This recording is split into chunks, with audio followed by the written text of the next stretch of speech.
A block of mass small M is connected to another block of mass capital M. देखिए आपको क्या दे रखा है, ये एक ब्लॉक है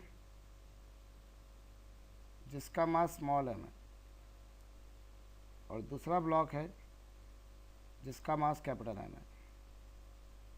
ठीक है, they both are connected by a massless spring. इन दोनों को आपने एक स्प्रिंग से जोड़ा है। चलिए, स्प्रिंग से जोड़ा है जिसका स्प्रिंग कांस्टेंट कितना है, के है। अब क्या बोला है, blocks are kept on smooth horizontal plane. दोनों को स्मूथ हॉरिजॉन्टल प्लेन पर रखा है, ऐसे सरफेस पर रखा है जहाँ पे फ्रिक्शन नहीं है। अब इनिशियली दोनों ब्लॉक रेस्ट में है और स्प्रिंग भी जो है वो अनस्ट्रेच है बिल्कुल। अब आपने क्या करा, कैपिटल एफ फोर्स को लगाया, हॉरिजॉन्टल फोर्स को, कैपिटल एफ कांस्टेंट फोर्स को लगाया कैपिटल एम पर। तो आपसे पूछा है कि ब्लॉक पे कितना फोर्स लगेगा। ब्लॉक पे कितना फोर्स लगेगा हमसे ये पूछा है। देखिए भाई, आपको मैं एक बात बताऊं कि जो स्प्रिंग दे रखी है वो आपको मासलेस दे रखी है।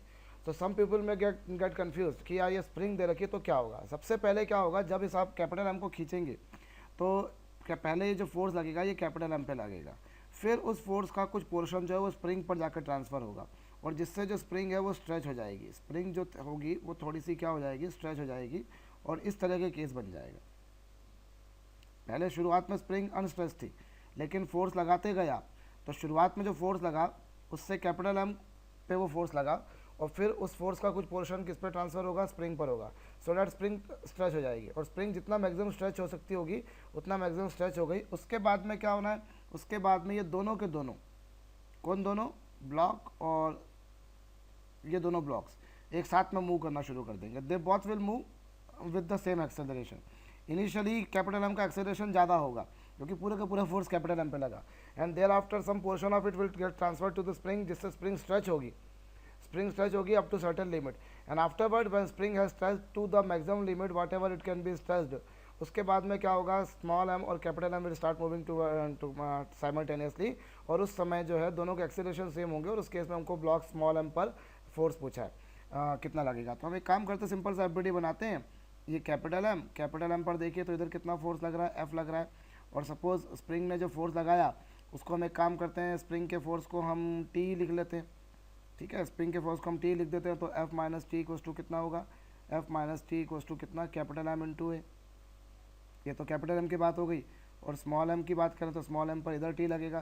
भाई कैपिटल एम को ये टी इधर खींचेगा और स्मॉल एम को ये टी इस तरफ स्ट्रेच करेगा, ठीक है, इस तरह पुल करेगा। तो क्या होगा इसमें टी इक्वस टू कितना हो जाएगा, मास इनटू एक्सेलरेशन।